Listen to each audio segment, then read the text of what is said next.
Ramadaan waxa uu marayaa 15 maalmood waxa si habsami leh u socda hawlaha afurinta danyarta ee ay hormuudka ka tahay hay'adda samafalka shacabka ee halkudhigiisu yahay isku tashi iyo in laga maarmo gacan hoorsi shisheeye gaadiidkan waxa ay saf ugu jiraan in ay raashin diyaarsan u kala geeyaan kumanaan danyar ah oo aan heli karin wax ay ku afuraan kuwaas oo ku kala nool degmooyinka gobolka Banaadir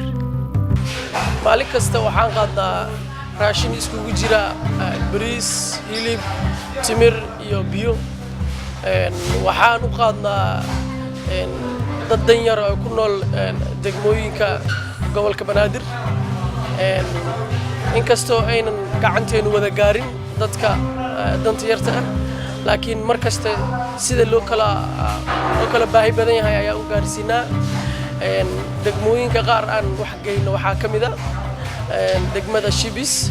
warta nabada Cabdi Aziz iyo waxa la hay Daynile iyo Kaxda degmooyinka qaar ayaa waxaan ka geynaa meelal badan sida degmada Kaxda waxaan geynaa meel 800 meel 200 meel 1000 ma ahan markaan leeyahay degmada Kaxda 2000 oo qof aan gaarsiinaa ma aha inay tahay baahida 2000 kaliya laakiin inta gacanteena gaari karto ayaa ay 2000 dadku meesha ku nool aad u fara badan yihiin dad badan oo danyar ah ku nool laakiin 2000 ay gacanteena gaartaa degmada Cabdi Aziz waxaan geynaa 154 qof oo u geyno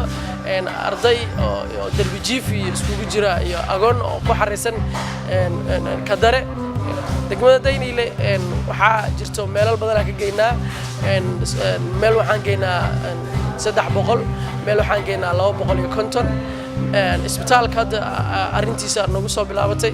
isbitaalka Daynile dadka ku jiro oo isbitaalka ku jiro waa 100 qofood anaga hay'adda samafalka shacabkana wixii gaarsiiday 50 qofood ay wixii gaarsiiday afurintii 50 qofood markay gaarsiiday dadka isbitaalka ku jirana waa dad jiran oo sariiro saaran oo u baahan quudin hay'adda samafalka shacabkana wixii gaarsiiday afurkii waxay u soo dirsadeen baabuurka ambalaaska isbitaalka ka shaqeeyo ayaan waxaan ugu dhiibnay hay'adda samafalka shacabka 50 qofood oo raashin ka ahayd dadka dad baahan waayo 50 qofood waxa la joogo 50 qofood oo kale oo ayaga la seexanayo oo u baahan sida anaga aan u dhiibayna afurka kale dad afur in loo siiyo u baahan marka waxaan ka codsanaynaa ummadda Soomaaliyeed inay isgarab istaagaan dadka masaakiinta ay u asxaan falaan waa hadda korna waa ka hadalnay tacaawunu cala albirri wattaqwa wala tacaawunu cala alcudwaan war dadka loo gargaaro raashinkan lagu afurinayo danyartan iyo adeega ku baxaya iskama iman ee waxa ku deeqay muwaadiniinta Soomaaliyeed ee khayrka jecel markaan xisaabinay qarashka ku baxaya qofka muwaadin Soomaaliyeed aan si iskiis ah u awoodin inuu afurka iska bixiyo waxay noo soo baxday lacag dhan $35 bisha dhan inuu ku afuri karo taasoo u dhiganta maalintii $1 iyo sentiyaad fikirkan marka u bandhignay bulshada Soomaaliyeed ee waxaysta ee samaha jecel oo muxsiniinta ah waxay nagala qayb qaateen inay caawiyaan bulshada walaalahooda aan awoodin iyagoo mid walba ka jawaabaya ama hal qof 2 qof 3 qof hadba qof tabartiisa tusaalahan taas soo qaadano wasiir ku xigeenka wasaaradda gargaarka iyo maareynta musiibooyinka oo ka qayb qaatay ku dhawaad 100 qof inuu afuri oo kamida bulshada tabaalaysan falillahi alhamdu waan wadna hawsha xisaabtaas oo ah si degan laguna xisaabiyay qof walbana ku filan lacagtaas si inagoo siinayna hilib bariis timir iyo cabitaan iyo saxa biyo iyo saxa anaguna aan maanta ku tabarucayna shakhsiyan anigu aan iska bilaabaya inaan 100 qof aan hadda bixino ka wasaaradda ahaan shaqo noo socota insha Allah inaanu keeno raashin inaanu keeno waxyaabihii kala daruuri oo lagu darsan karo iyadoo awlixi karaankii hore aanu keenay haddana aanu sii wadayno halka aan uga hari doonin inta ka dhiman bisha Ramadaan waxa weeye ummadda waxa haysata waxa la walaal wax bixi waxba helaysaa qofku markuu wax bixiyo wuxuu helayaa dawladdan waa dawladda shacabka waxaan ka codsanaynaa shacabka inay walaalahooda aan tabaalaysan oo aan haysan oo afurka awoodin inay ka ogaadaan way ku soo dirsan karaan way u dhiiban karaan inay gacan amaana u gasho oo annaga idinka og oo hubinay oo nimi oo aragnay dadka baahida ku soomaya ee sugaya in gacanteenu gaartaa waa kumanaan iyo kumanaan. qiyaas ahaan dadka aan waxba haysan ee ku jira xeryaha barakacyaasha ee ku yaal Muqdisho iyo duleedkeeda waxaa lagu qiyaasaa ilaa 40,000 oo qof. ilaa haddana inta awoodda hay'adda samafalka shacabka iyo dadka khayrka jecel gaartay waxaa in badan ka sii badan inta aan weli waxba la gaarsiin. si ugu yaraan inta ugu sii daran ee waayeelka, bukaan la noolka, danyarta sii liidata iyo wax mahaystayaasha aan heli karin afur maalinkii wax loo gaarsiiyaana waxaa lagama maarmaan ah in la helo muwaadiniin naxariis badan oo khayrka jecel oo ugu deeqa kaliya maalinkii $1 iyo sentiyaal. dadka walaaleen Soomaaliyeed waxaan leenahay ka soo gaara waqtigiina ka faa'iideysta qaybii waxa dhiman oo dambi dhaafka iyo naarta la isaga xureynayo qof kastana waxa loogu dambi dhaafaa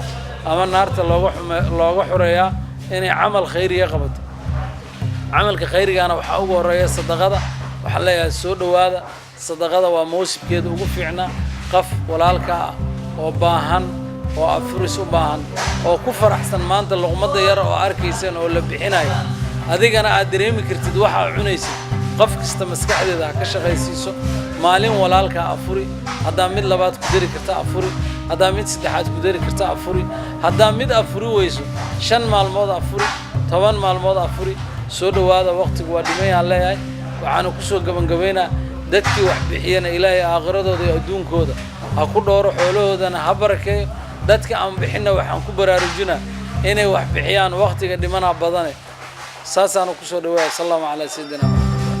laga soo bilaabo maalinkii koowaad ee Ramadaan ilaa iyo maanta oo uu Ramadaan yahay 15 hay'adda samafalka shacabku waxa ay afurisay isugeynta daddan 29,000 oo qof oo dhab ahaantii u baahnaa inay gacanteenu gaarto. sidaas oo ay tahayna weli dadka baahan ee danyarta ahi waa kumanaan.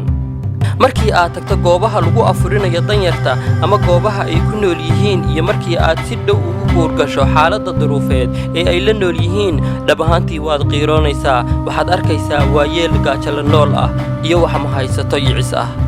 sida lagu yaqaan dadkeena Soomaaliyeed ee deeqsiyiinta ah waxa hubaal ah haddii aan isu kaashanno in aan wax u qabanno inteena danyarta ah hubaashii waxaan tari karnaa wax weyn waxaan bedeli karnaa nolosha qof qoys ama qowmiyad dan.